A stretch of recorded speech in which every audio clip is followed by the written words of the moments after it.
다윗이 이스라엘의 왕으로 즉위하면서 제일 먼저 행한 일이 뭐냐면 예루살렘 성을 정복하는 일입니다.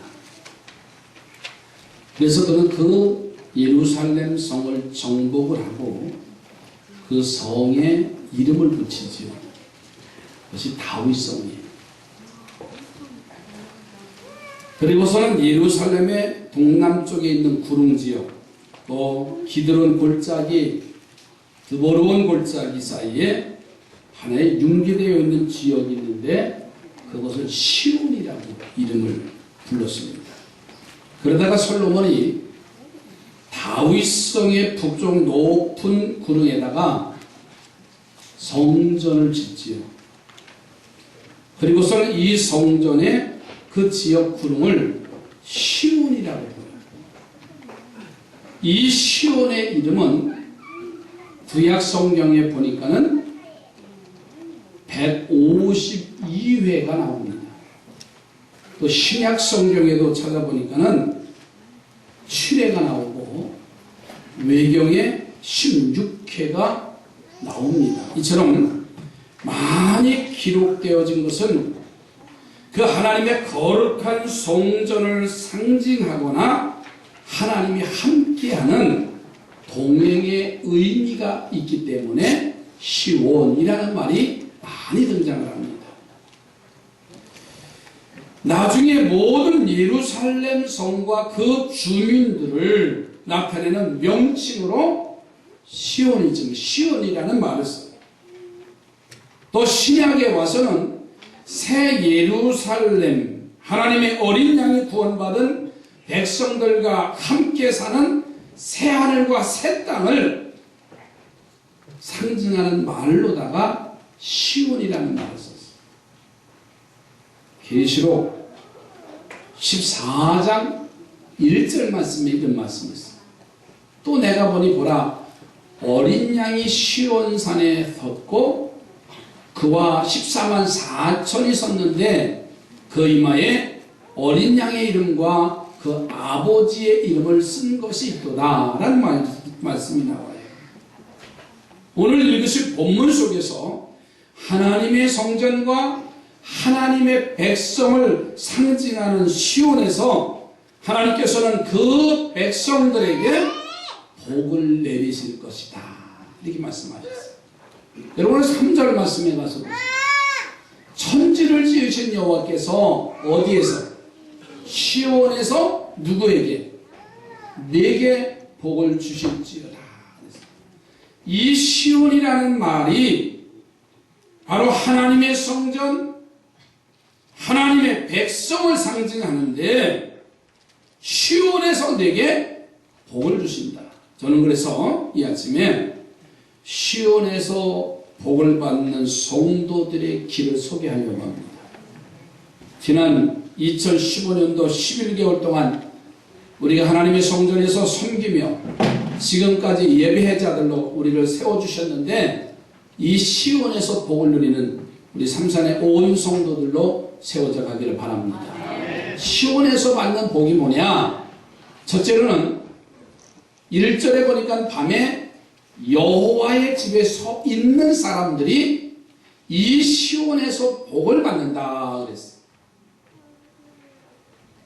우리는 너무나 많은 밤과 낮을 맞으며 살아가는데 감사하게도 이제는 경제가 발전되니까는요 어둠이라는 것이 그렇게 두렵질 않아요. 찬양사역자 이광희 선교사님이 늘 이번 주에도 필리핀 저 오지에 선교지 갔다 오면서 문자로 꼭 카톡으로 보내요. 목사님 오늘도 이 선교지에 가서 그 오지에 가서 불 달고 왔습니다 하면서 한 덧붙이는 거예요. 내년에는 선교해 주세요. 아주 보내는 목적이 분명합니다. 계속 갈 때마다 보내는 거예요.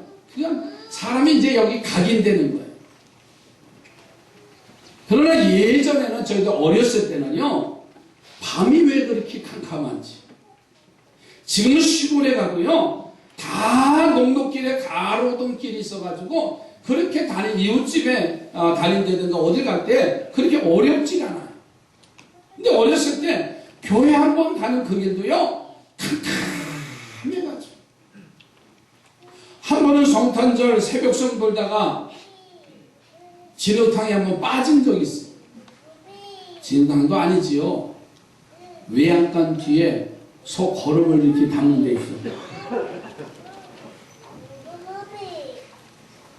컴컴해가지고 가다가 거기에 첨벙 한번 빠진 적이 있어요. 냄새는 여러분 짐작하세요. 지금은 그렇게 실수하진 않아요. 옛날에 삼척에, 강원도 삼척에 사명이라는 형제가 살아요. 그런데 충주에 할아버지 댁이 있는데 그 충주 할아버지 댁에 사촌형, 대형, 아마 형자 돌림인 것 같아요. 그 할아버지 집에 가는 과정에 그만 밤길에 늦게 도착하다가 길을 가다가 신장로에서 가다가 그만 물이 고인 데다가 앞이 하나도 안 보이니까 어떻게 돼? 첨벙 빠진 거예요. 자기만 빠지면 괜찮잖아요. 근데 옆에 지나가던 사람이 물이 튀긴 거예요. 어떻게 됐겠어요? 쌈박질이 난 거예요. 막 시기가 일하고 이제 싸움을 하고, 그리고서 이제는 이 사명이가 할아버지네 집에 가서 잠을 자고 아침에 일어나서 세수를 하려고 했더니 어젯밤에 싸웠던 그 사람이 나타난 거예요. 너 여기 왜 왔냐고. 그랬더니 이 사명이가 뭐라 했어요? 우리 할아버지네 집이라고. 그랬더니 그 대형이는 우리 집인데, 형제 사촌끼리 캄캄하니까 싸움이 난 거예요. 지금은 그럴 일 없어요. 싸움은 그냥 차 지나가다가, 그죠? 차 부딪혀서 싸우는 거 많이 봤어요. 십몇 년 전에 우리 교회 예배 끝나고 났는데, 그때 몇 명 모이지도 않는 우리 교회 성도들이 목사님 큰일 났어요. 그랬더니 내려가 보니까 우리 교인들끼리 차가 부딪혀서 쌍박질하고 있는 거 있잖아요. 아니, 잊혀지질 않아요. 내려가 보니까 누구 남편인데 잘이제 뭐 이렇게 활동을 하지 않는데 와서 예배 드리고 나가다가 저 코너에서 부딪혀가지고 앞 반바퀴를 이렇게 부딪힌 거예요. 아, 얼마나 제가 미안한지. 그치, 잊혀지질 않아요. 지금은 그런 일에 싸움이 날 일이죠. 어두워서 부딪히고 콧장등이 깨져가지고 싸움 나는 일은 없어요. 여러분, 밤은 옛날에는 참 힘든 시간이었어요.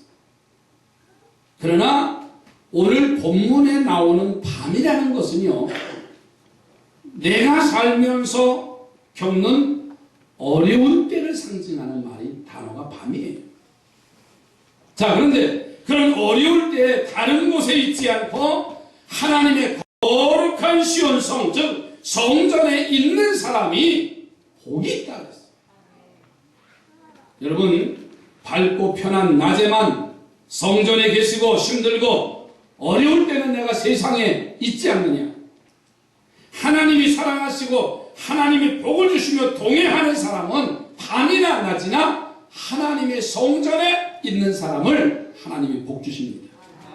비록 각자의 생업과 때로는 가정 때문에 집에 있거나 일터에 있거나 하나님을 잊지 않고 기도하며 하나님과 영적 교제를 이루는 하나님의 사람은 바로 하나님의 성전에 거하는 거예요. 특별히 어려울 때 더더욱더 기도하시기 바랍니다. 하나님의 뜻을 찾으며 열심히 주일 성수하고 예배 드리는 것을 기뻐하며 사는 밤에 거룩한 성전에 거하는 성도들이 되시기 바랍니다. 옆에 보내고 축복하십시다. 성전에 거하시기 바랍니다. 그러기 위해서는요, 자신의 자리를 잘 살필 줄 아는 사람이 되어야 돼요. 재밌는 얘기 하나가 있어요. 옛날 얘기인데 초등학교 때, 국민학교 때 참 짓궂잖아요. 요즘 아들은 짓궂은 게 별로 없어요. 오직 스마트폰 하나면 돼요. 그러면요 말도 안 하고 어린아이도 잘 놀아요. 근데 어렸을 때는 놀 게 어디 있어요. 겨울만 되면 마당에다가 뭐 해요? 구멍 파놓고 구슬치기 하고 자치기 하고 썰매 타고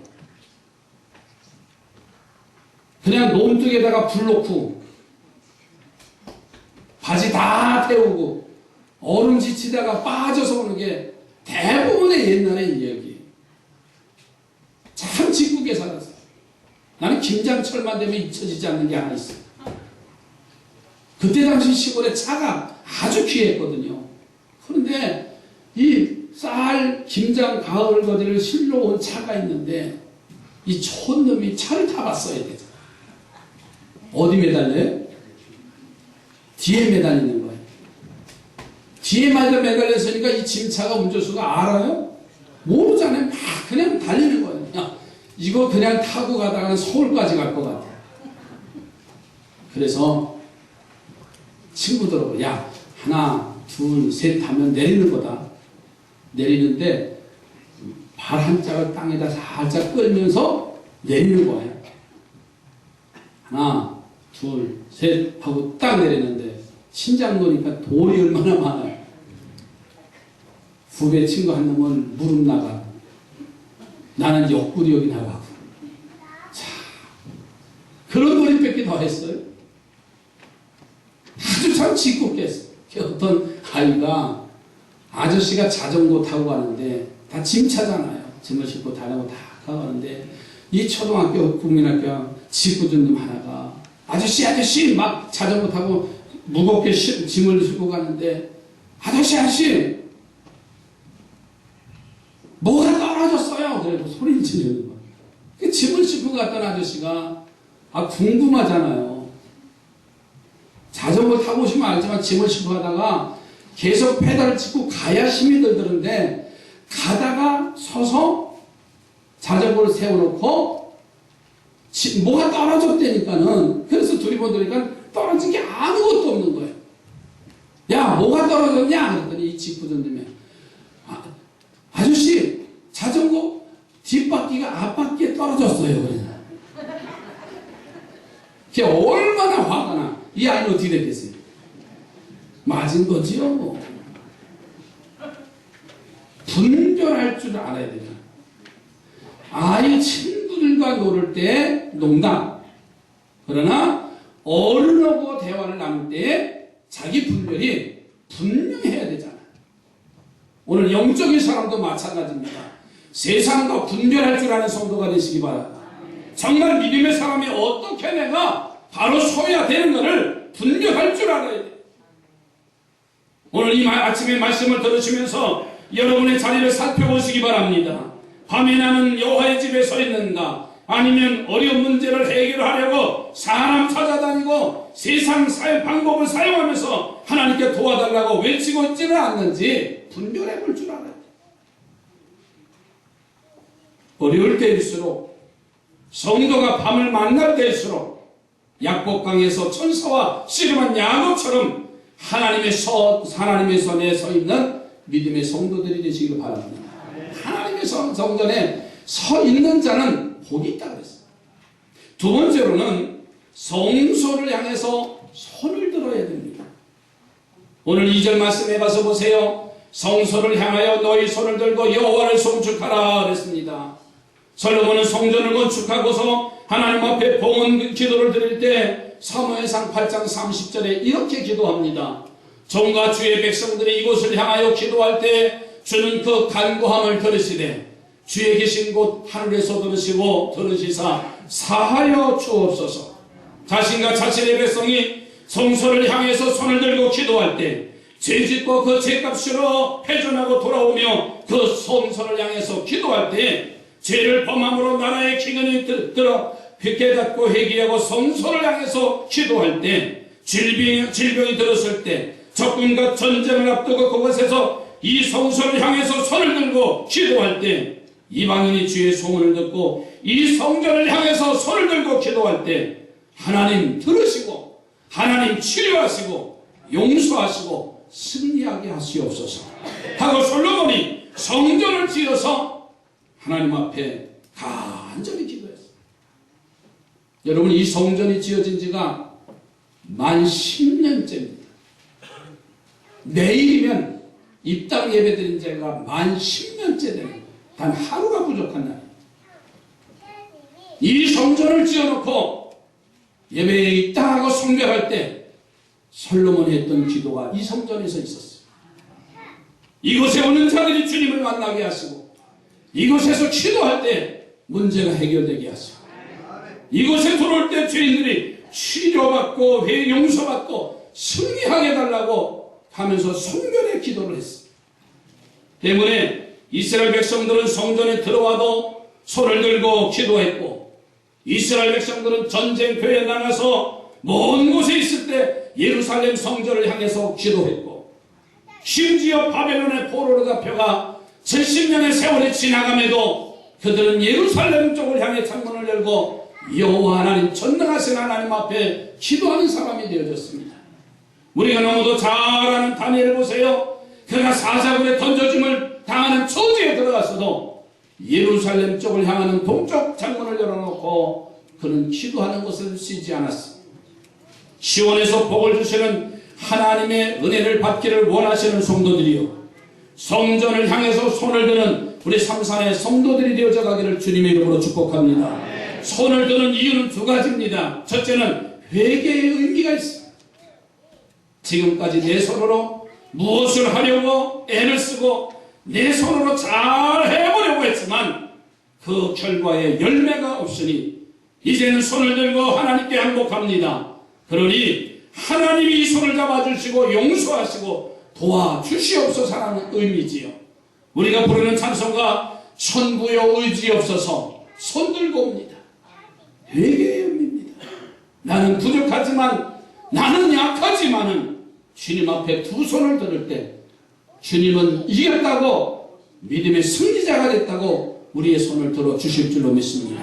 두 번째로는 하나님의 능력과 은혜와 축복을 사모하는 의미가 두 손을 들고 찬양할 때 그 의미가 있다는 거예요.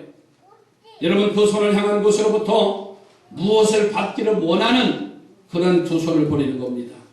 우리가 예배를 마치는 찬송은 주님 다시 오실 때 찬송을 합니다.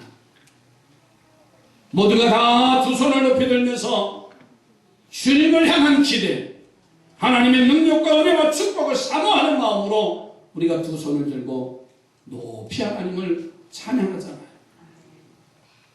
여러분, 성전에서 진실한 마음으로 예배할 때 우리의 육신의 손은 마음의 손 높이 들기를 주님의 이름으로 축복합니다. 그리고 일터에서나 가정에서나 하나님이 생각날 때마다, 하나님의 도우심이 필요할 때마다, 하나님의 은혜가 절실히 필요할 때마다 하나님을 향해서 육신의 손, 마음의 손을 높이 드는 우리 삼산의 성도들이 되어져 가시기 바랍니다. 그러면 하나님이 시온에서 복을 주시리라. 세 번째로는 여호와를 송축하는 자에게 시온의 복이 임한다 그랬어요. 여러분, 1절 2절 말씀해 보세요. 밤에 여호와의 집에 서 있는 여호와의 모든 종들아 여호와를 송축하라. 여기 송축이라는 말은요, 하나님 앞에 영광을 올려드립니다 라는 뜻입니다. 하나님을 찬양합니다 라는 뜻입니다. 즉, 어떤 경우에도 내가 영광 받는 것이 아니라 하나님이 영광 받는 일이에요. 이게 송축이라는 말이에요. 여러분, 하나님께 영광을 올려드리시기 바랍니다.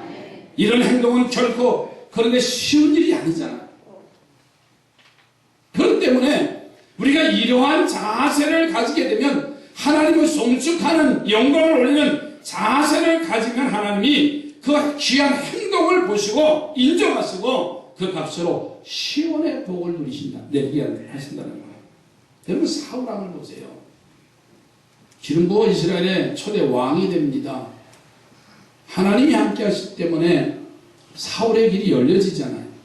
그런데 아말렉과의 전쟁에 문제가 생겼어요. 하나님은 사무엘 선지자를 통해서 사울왕에게 선포한 말이 있어요.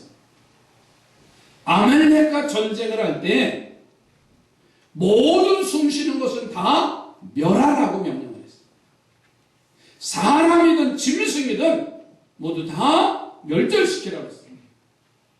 사울이 아말렉을 치고 승리하게 되니까는 하나님께 영광 돌리는 일을 잊어버립니다. 그래서 아말렉의 왕 아각이 항복을 합니다.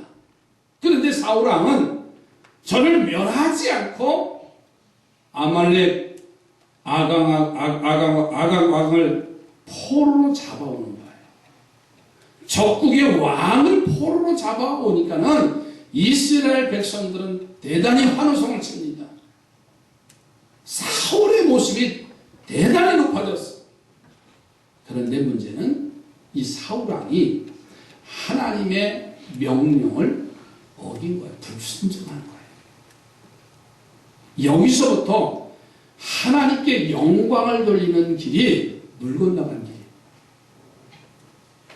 그리고 아말렉의 많은 수와 양을 보자 그 전리품을 가지고 돌아옵니다.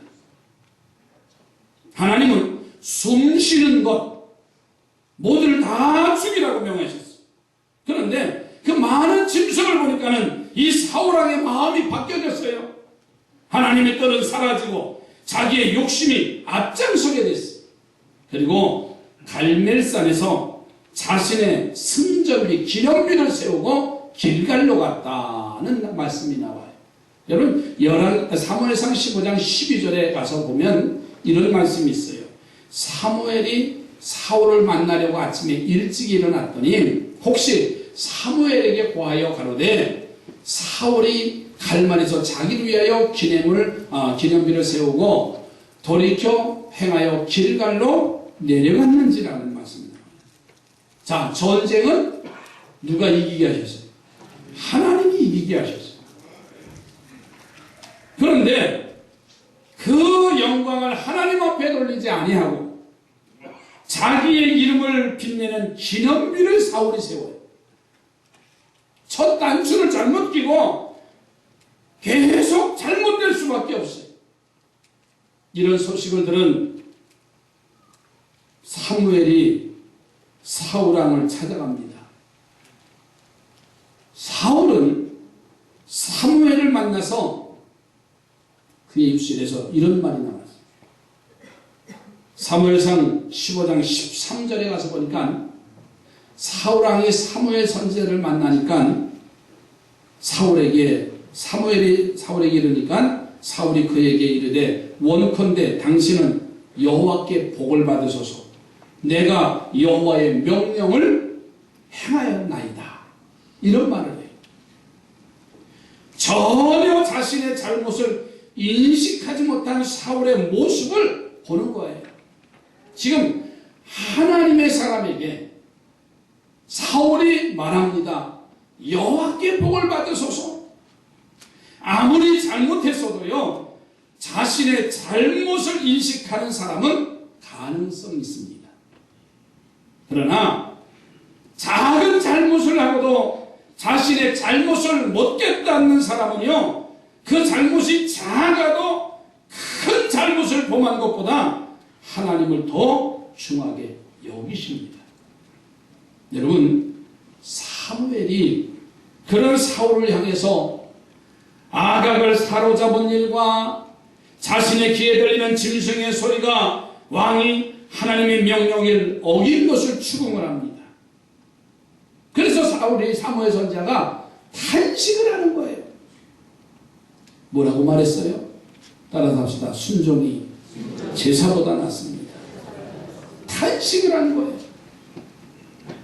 사무엘 선지자가 잘못을 지적했으면, 하나님의 말씀이 선포됐으면 아멘 하면 되는 거예요. 아멘이지요. 그런데 그 잘못을 인정하지 않는 겁니다.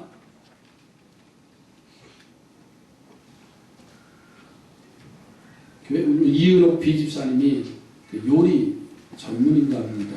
컨설팅을 하러 다니시는데 지난주에 저와 집사람과 전사님하고 저 연수동에 이태리 식당을 갔습니다. 초대를 해서 갔습니다. 그 집사님이 그 식당을 컨설팅해 주러 가신 거예요. 다 시설해 놨는데 손님이 없어. 그 주인은 육체 질병까지 들어서 어려움 당하고 자기 건물인데 자기 상가인데 대출 받을 거 다 받아서 이제는 바닥난 더 이상 내려갈 것도 없고 포기할 수밖에 없는 상황. 제가 가서 봐도 야 이렇게 좋은 곳인데 몫이 좋은 곳인데 왜 이랬을까? 그래서 컨설팅 전문가들은 그 환경이나 여건이나 모든 것을 다 분석을 합니다. 왜 사람이 없는지, 왜 이렇게 좋은 지역인데 투자만 하고 손해만 보는지, 또 음식에 대해서, 종류에 대해서 컨설팅을 하게 됩니다. 그래서 한 3개월 동안 그 식당, 이제 이태리 식당을 컨설팅에 들어가셔서 안 되니까는 요리까지 지금 개발하면서 그 컨설팅하고 있는 장면을 지난주에 다녀왔어요. 만약에 더 이상 문 닫을 수밖에 없는데 놓지도 않고 컨설팅 전문가를 초대해서 거금을 줘서 컨설팅을 해도 자신의 부족한 것이나 잘못을 지적하면 받아들이는 사람은 그 사업이 살 것이지만 내가 여기까지 해봤는데 마치 베드로가 밤이 새도록 그물을 내렸는데 고기 한 마리 잡지 못했는데 그 상황은 뭘까요? 지금은 고기 잡을 때가 아니라는 말입니다. 지난주에 말씀드렸습니다. 그는 선포되는 주의 말씀에 아멘을 하고 그의 마음밭이 변해되고 그의 생각이 바뀌어지고 그의 행동이 바뀌어지므로 함께 했던 그 배와 함께 만선의 기쁨을 누렸다고 했습니다. 말씀에 의지해서 내가 그물을 내리리라고 했습니다. 저는 성도들이요, 나 한 사람이 바뀌어지면 사는 겁니다. 내 가정에도 한 사람이 바뀌면 사는 거예요. 그런데 자기 자신의 잘못을 인정하지 아니하는 이 사울왕은 자기만 망한 게 아니라요, 그 아들 요나단은 참 착한 아들이에요. 그럼에도 불구하고 아버지 사울과 함께 전쟁터에 나갔다가 이 요나단도 아버지와 함께 전사합니다. 누구 때문에? 아버지 때문에 그랬어요. 잘못을 깨닫지 못하는 아버지 때문에 그 아들 요나단까지 망하는 것을 볼 수가 있어요. 여러분, 오늘 우리의 삶의 모습에서 나 한 사람이 주의 말씀을 듣고 바로 서면 살게 되어 있어요. 여러분, 송축을 행한다는 것, 하나님께 영광을 돌리고 찬양하는 일이 결코 쉬운 일은 아닐 겁니다. 반면에 사무엘 보세요. 모든 영광을 하나님께 돌려서 시온의 복을 받은 사람. 그런 민족의 지도자로서 부상하자 제일 먼저 한 것이 뭐예요? 온 백성들을 이제 모아서 하나님 앞에 제사드리고 회개하는 운동을 벌입니다. 그래서 온 백성들이 미스바에 모이게 하고 그들과 함께 금식합니다. 물을 기어 부읍니다. 우리가 여호와께 범죄하였나이다 하고 회개합니다. 그때 블레셋이 쳐들어오지요. 지난번에 한번 이긴 적이 있어서 법궤를 빼앗은 적이 있어서 이 블레셋은 엄청난 군대를 이끌고서는 미스바로 쳐들어옵니다. 두려움에 처한 이스라엘 백성들은 사무엘에게 쉬지 말고 나라를 위해서 기도해 줄 것을 요청했습니다. 사무엘은 그들의 요청을 받아들여서 젖 먹는 어린 양을 취해서 정성을 다해서 하나님 앞에 제단을 쌓습니다. 하나님이 이 사무엘과 이스라엘 백성들의 회개의 기도를 들으셨습니다. 그리고 우리를 바라서 블레셋을 두렵게 하고 그 모습을 본 이스라엘 사람들이 용기를 얻어서 블레셋과의 전쟁에서 대승리를 거두는 역사가 나타났습니다. 자, 이쯤 되면 사울 같은 사람이라면 내가 온 백성을 미스바로 모이게 하고 회개케 했더니 이런 놀라운 승리와 축복을 이끌어내었다고 아마 사무엘은 자축했을 겁니다. 그러나 사무엘은요, 이 모든 승리와 회복과 축복을 하나님 앞에 영광을 돌려드렸어요. 그래서 미스바와 생사에 거대한 돌을 세워놓고서는 그 이름을 에베네셀이라고 명명을 합니다.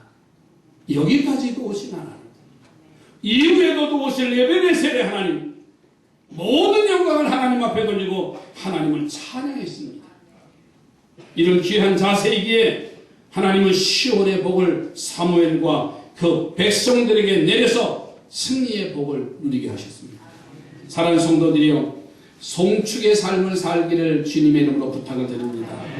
어려운 일을 만나도 하나님을 원망하지 말고 그 어려움 속에서도 하나님이 주신 길을 찾고 감사하십시다.